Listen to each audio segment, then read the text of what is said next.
Olá, vou agora falar sobre decomposição ergódica, de novo, mas agora com um resultado mais geral. Decomposição ergódica de uma probabilidade invariante por uma transformação mensurável num espaço métrico completo separável.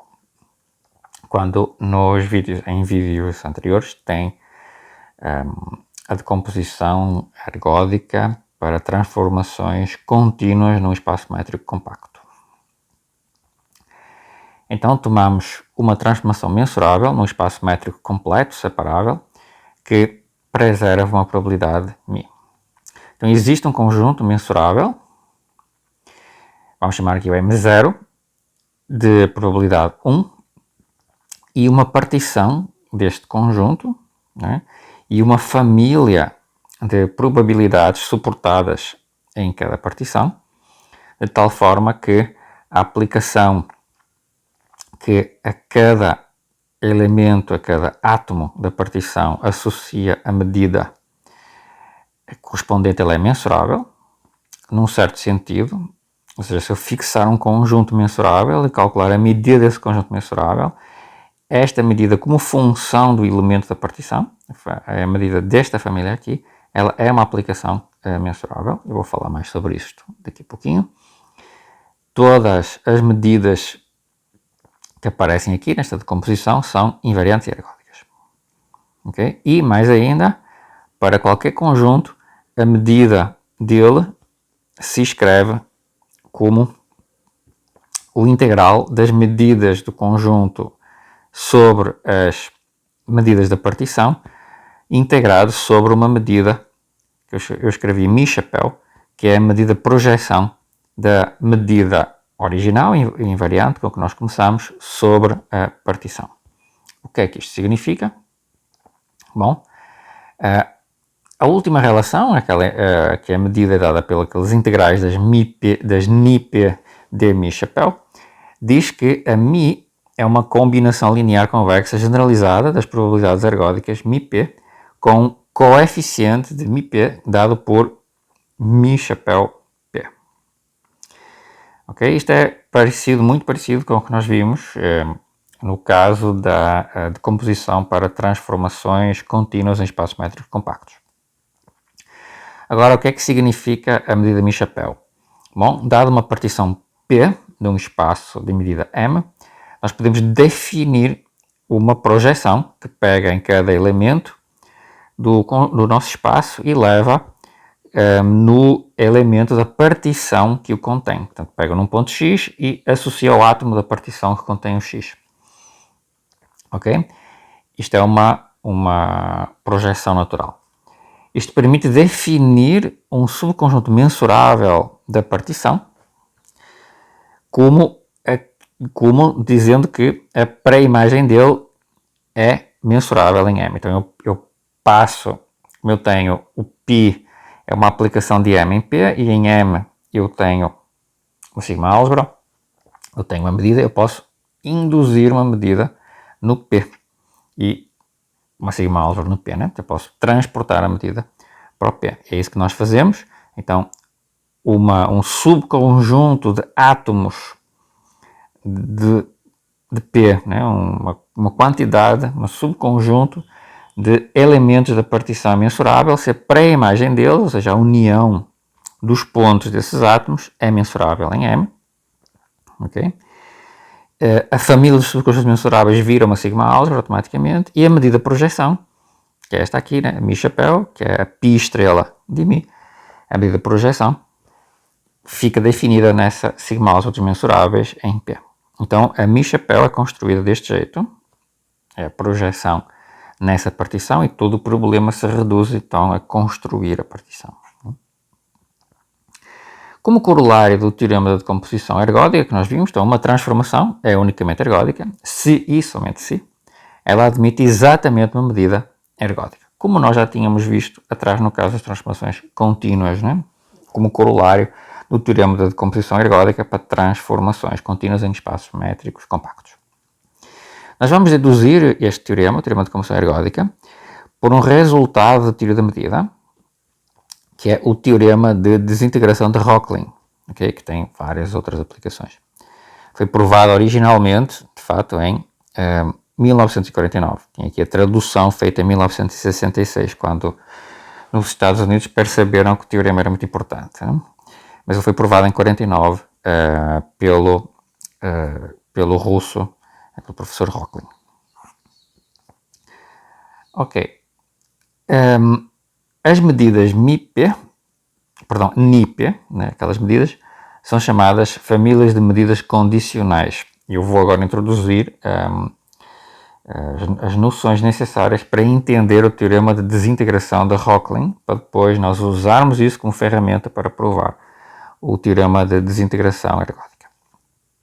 Tomemos um espaço métrico compacto, uma probabilidade nesse espaço, uma partição em subconjuntos mensuráveis desse espaço, π, né, a aplicação projeção na partição, como nós fizemos no caso anterior, e temos aqui a definição do que é um subconjunto mensurável, do mesmo jeito que antes, estamos aqui só repetindo de um jeito um bocadinho mais abstrato. E agora uma desintegração da medida μ relativamente à partição P é uma família μP de probabilidades em Z, de tal forma que μP de P é sempre 1, para μ chapéu quase todo ponto, dado qualquer mensurável do espaço original, a função, de fato este espaço original devia ser Z aqui, a função que P associa ao μP de E, medida desse mensurável, é uma aplicação mensurável, um sigma álgebra correspondente na partição, e temos que a medida de E se desintegra desse jeito, é igual ao integral da μP de E de chapéu P. Cada μP chama-se, neste contexto, uma probabilidade condicional de μ em P. Como exemplo de desintegração, nós temos, por exemplo, temos a partição finita. Temos um exemplo que é mais fácil de entender, né, mas não é o exemplo mais importante. Então, tomemos uma partição finita de M em mensuráveis, μ de PI, todos positivos. Okay? Todos com medida positiva. Então é claro que se eu fizer a projeção, né, o μ chapéu do PI é exatamente o μ de PI, porque cada ponto vai ser levado no PI, é fácil ver qual é a sigma álgebra. Sigma álgebra são este conjunto de pontos, pensem em cada P1, etc, P2, P3, etc, Pn como um ponto agora. Né? Então vai ser uma sigma álgebra dos subconjuntos, vai ser a sigma álgebra que vamos usar aqui, na P, né? E a medida de cada elemento vai ser exatamente o μ de π. E nós vamos definir μ de π, a medida condicional, como sendo exatamente esta medida, que cada A associa como se fosse a probabilidade condicional A em π ou a restrição de μ a π normalizada. Mesma coisa. Okay? Obtemos que o Ni de A passa a ser igual, claro, a μ de A interceptado com π vezes o μ de π. Né? É igual a esta soma vezes este μ e vai tudo cancelar e vamos obter exatamente este integral. Né? E esta soma, que é trivialmente igual ao μ de A, né? Uma decomposição direta do μ de A, esta soma é precisamente, por definição, o integral aqui. Porquê? Porque o μ chapéu é uma medida num espaço discreto, aqui um espaço com um número finito de pontos. Portanto, a medida é exatamente isto aqui.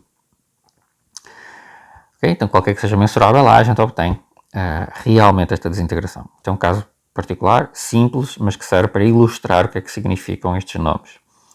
Além disto, esta aplicação claramente é uma função simples, né? Portanto, tem um número finito de valores, né? Para todo o A mensurável fixado, portanto ela é mensurável, uma vez que o meu espaço, né, é um espaço discreto com número finito de pontos.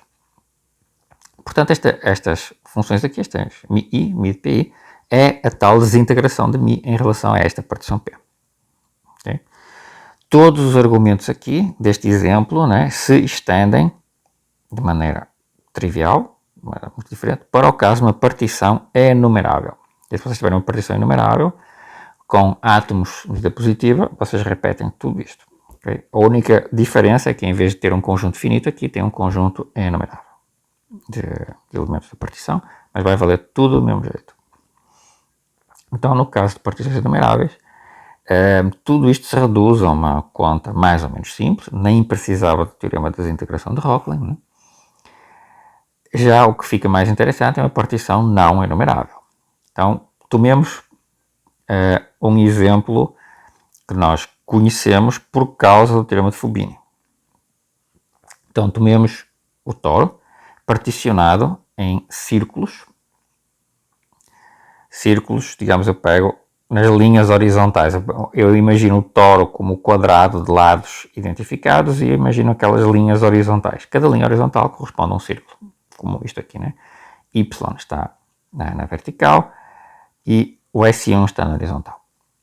Eu tomo, então, o toro particionado nestes círculos como linhas horizontais e tomo a medida de Lebesgue, que é uma probabilidade no toro com as identificações usuais. Tomo M chapéu, a medida de Lebesgue no círculo, e M de Y, a medida de Lebesgue em cada um destas linhas, destes círculos, né, nos vários níveis do toro. Claramente, né, a pi estrela de Lebesgue é exatamente a M chapéu. Porquê? Quando eu faço né, a projeção, né, o que é que eu vou fazer? Reparem, eu vou identificar isto aqui com um ponto. Né?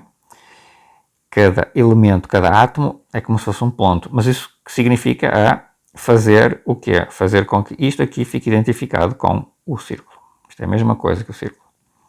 Então, qual vai ser a projeção da medida de Lebesgue em P? Né? Vai ser exatamente a medida de Lebesgue no círculo. Tá? Podem escrever as definições com calma e vão chegar exatamente nessa conclusão.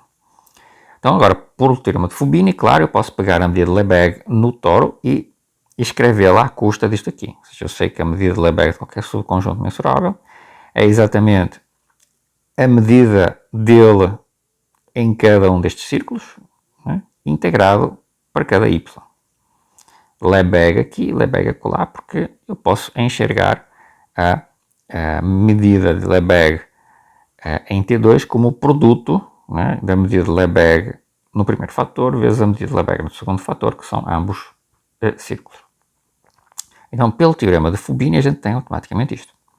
Okay? O que eu estou fazendo aqui é interpretar esta medida como a medida de Lebesgue aqui e interpretar esta medida de Lebesgue aqui como a medida de Lebesgue aqui na projeção, mas conhecido. Né?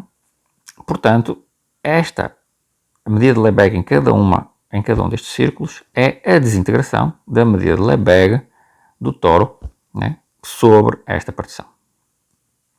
Certo? Um outro exemplo que nós sabemos, essencialmente também trivial, por causa do teorema de Fubini, estou trabalhando com uma medida de produto, mas dá uma ideia de por que razão nós chamamos este teorema do teorema de desintegração de Rocklin. Porque agora o que nós vamos fazer é colocar partições muito mais gerais. Okay? Em vez dessas partições finitas, enumeráveis, ou estas partições aqui que saem naturalmente quando eu tenho uma medida de produto, num espaço produto. Vamos colocar coisas muito mais gerais. Então veremos que as desintegrações são essencialmente únicas quando elas existem. Ok? Ou seja, temos este lema. Se eu tiver a sigma-álgebra de mensuráveis de um espaço onde tenho a nossa medida de probabilidade, se ela tiver um gerador enumerável, por exemplo, se eu tiver os borelianos num espaço métrico separável completo, se eu tiver um gerador enumerável a sigma-álgebra de mensuráveis, e se eu tiver duas desintegrações da mesma medida em relação à mesma partição, então essas desintegrações, essas medidas que aparecem nas integrações são iguais mi-chapéu, quase todo o átomo. Ok, então isto aqui está definido, está bem definido para mi-chapéu QTP, da medida quociente. Tá? ok? Portanto, a condição do lema é geral, portanto, o facto de ter um gerador enumerável é o que está aqui explicado. Eu posso, por exemplo, pegar um espaço topológico com base numerável de abertos na sigma-álgebra de Borelianos. Okay? A prova do lema é essencialmente aplicar o teorema da desintegração. Eu vou usar o fato de que estas são duas desintegrações para concluir. Portanto, suponhamos que eu tenho aqui γ, o gerador enumerável da sigma-álgebra B, e A, a sigma-álgebra gerada pelo γ. E A é álgebra gerada pelo γ, ok? Então, em particular, o A é enumerável, ok? Porque a álgebra, né, é um conjunto reconstruído usando operações operações finitas.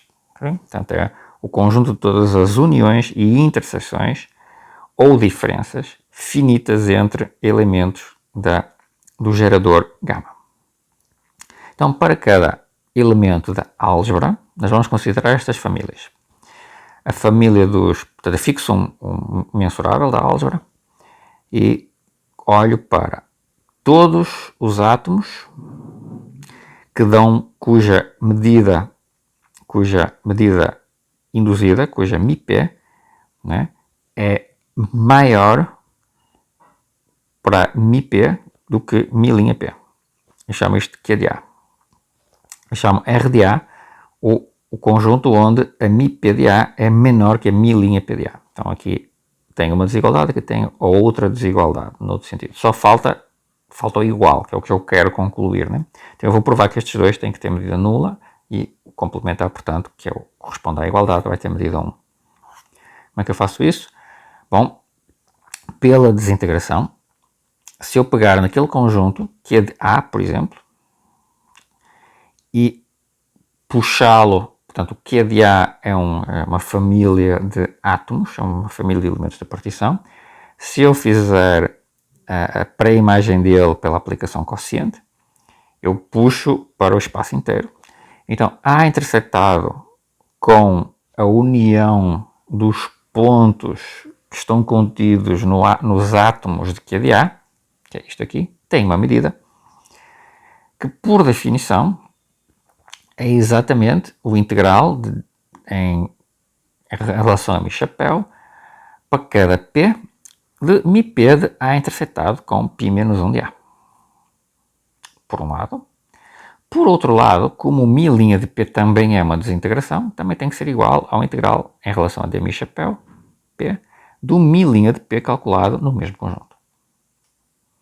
Okay? Então, por um lado, isto tem que dar o integral de μP de A, d mi-chapéu P, isto tem que dar aqui embaixo o integral de μ' de A, d mi-chapéu P. Nos átomos do QDA. Portanto, isto está tudo restrito aos átomos de QDA. Certo? Mas então, o que é que acontece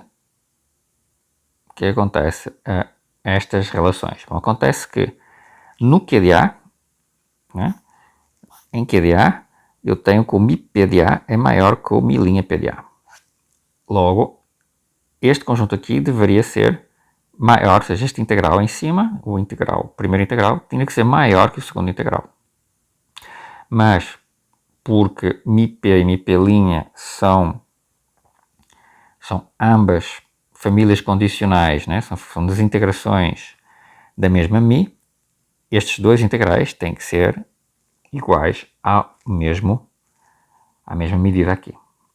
Logo, qual é a única opção para eu ter estes integrais iguais, quando eu sei que o integrando aqui, o μP de A, é estritamente maior que o μP' de A.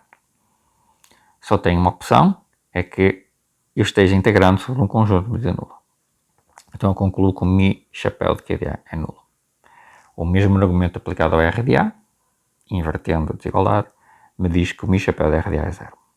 Então, para todo A, que é uma família para todo A da álgebra, que é uma família enumerável, para todo A, Q de A e R de A tem medida nula. Logo, a união do Q de A com R de A sobre todos os A's da álgebra é um conjunto de medida nula, porque eu tenho uma união enumerável de conjunto de medida nula, porque eu estou na álgebra. Okay? Então, para P para um átomo que não esteja neste conjunto, neste QDA com RDA unido, este conjunto grande aqui, para um átomo que não está neste conjunto, μp e μp' coincidem, são iguais. Né? Nos elementos da álgebra que gera a sigma-álgebra. Mas então, se eu tenho uma álgebra que gera uma sigma-álgebra, tenho uma medida definida nessa álgebra, ela se estende de maneira única à sigma-álgebra. Logo, o μp tem que ser igual a μp' para, né, quase todos os p's. Ok? Como afirmado, porque eu provei, né, que estes caras são iguais para quase todos os p's. E nesses casos, para mi chapéu p, para mi chapéu quase todo p. E, portanto, nesse caso, cada μp e cada μ' coincide numa álgebra que gera a sigma-álgebra. Elas têm que ser iguais a sigma-álgebra. Isto completa a prova do lema, exatamente o que eu queria dizer, que estas medidas, estas duas desintegrações, elas são idênticas quando elas são desintegrações da mesma medida, desde que eu tenha um espaço de medida que tenha um gerador enumerável.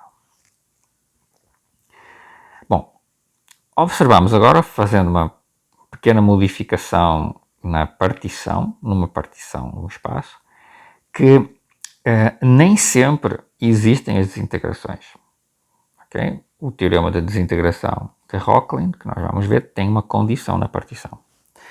Então, tomemos agora uma rotação irracional e tomemos a partição formada pelas órbitas. Eu pego num X e olho a órbita do X pela rotação irracional, para o futuro e para o passado, a órbita completa. Se eu tenho um Y que não está na órbita de X, na órbita de Y, é diferente da órbita de X. Então eu vou obter, de fato, uma partição. Se existisse esta desintegração, se existisse uma desintegração da medida de Lebesgue do círculo, né? Se existisse uma desintegração sobre esta partição P, né? Então nós poderíamos considerar o T estrela do MP. Ok? Mas acontece que, como eu tomei a partição das órbitas, cada átomo, cada P, é um conjunto invariante. Né? Então nós vamos ter que o T estrela de MP em P é de fato o MP da pré-imagem do P, a pré-imagem do P é igual ao P, então eu fiquei de novo 1, porque eu assumo que isto aqui é uma desintegração. Eu assumo que o MP é uma desintegração, logo isto aqui tem que valer 1, logo isto aqui também vale 1. Além disto, fixado um A mensurável, vale que o P enviado no MP, na medida de T menos 1 de A, da pré-imagem de A, é também mensurável, uma vez que, né, esta aplicação que a P associa ao MP de A é mensurável. Mas ainda a T-invariância de M garante que para qualquer mensurável a gente obtém que a medida de Lebesgue de A é igual à medida de Lebesgue da pré-imagem de A, porque a medida de Lebesgue, nós sabemos, é a única medida invariante para uma rotação irracional, e isto, por desintegração, é o MP de T menos 1 de A de M chapéu P. Mas nós sabemos que isto aqui é o T estrela MP. Okay? Então, o T estrela MP, para cada P, também é uma desintegração de M em relação a P. Eu tenho duas desintegrações. Pela unicidade que nós vimos, MP tem que ser igual a T estrela MP. M chapéu, quase todo o elemento da partição. Então, estas medidas, a medida MP, as medidas de desintegração, têm que estar suportadas numa órbita, né? E têm que ser invariantes nessa órbita. Ok? Pronto, isto quer dizer então que quase toda a probabilidade condicional de M é T invariante. Ok? Bem, agora a contradição. Cada P, cada átomo é uma órbita, que é um conjunto infinito, né? Neste caso finito e enumerável. E eu não posso ter uma probabilidade invariante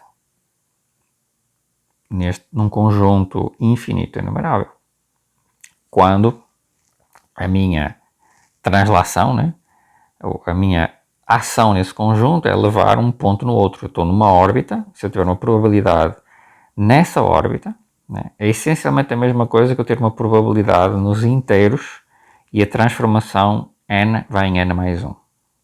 Okay? Isso não é possível. Observem, se existisse uma probabilidade invariante em P com massa positiva, então algum x, algum ponto da órbita, seria átomo, teria que ter medida positiva. Porquê? Porque eu tenho um conjunto enumerável de pontos onde está suportada uma probabilidade. No entanto, para a imagem tem que ter a mesma massa, né? Que também tem que ter a mesma massa que a imagem. T é uma bijeção e é bimensurável, etc. Logo, o que isto significa? Está-nos dizendo que a medida de toda a órbita, μp na órbita, teria que ser a soma das massas de cada ponto, é um conjunto enumerável, isto é uma medida, okay? A órbita é uma união dos t e de x, então mp da órbita toda teria que ser a união das medidas do t e de x, mas a medida de cada ponto é igual à medida do x, que é positiva, então seria infinito. Por outro lado, se ela é finita, então a medida de todo ponto é nula. E a medida não pode ser uma probabilidade. Portanto, esta contradição mostra que não pode existir uma desintegração de m em relação a este tipo de partição. Se eu tivesse a desintegração, teria um absurdo, uma medida de probabilidade numa órbita, suportada numa órbita de uma transformação bijetiva. Então, aqui está um exemplo de uma partição que não admite uma desintegração. Partição num espaço de medida bem tranquilo, é um espaço métrico compacto, né? Uma transformação bastante simples, e de fato eu pego inclusive uma medida invariante, okay? E se eu tivesse essa desintegração em relação a essa partição, eu teria uma contradição, portanto não existem sempre desintegrações. Então o teorema de Rocklin, o teorema de desintegração de Rocklin, garante que desintegração existe se a partição for mensurável, num certo sentido. Okay? Vamos usar esta definição de partição mensurável, que é o seguinte: existe se a partição for limite de uma sequência crescente de partições enumeráveis, né, se o espaço inteiro não for demasiado estranho. Então vamos pôr condições no espaço e na partição que nos vão garantir que existe a tal desintegração. Tá? Então vamos agora precisar de entender o que é a mensurabilidade de uma partição.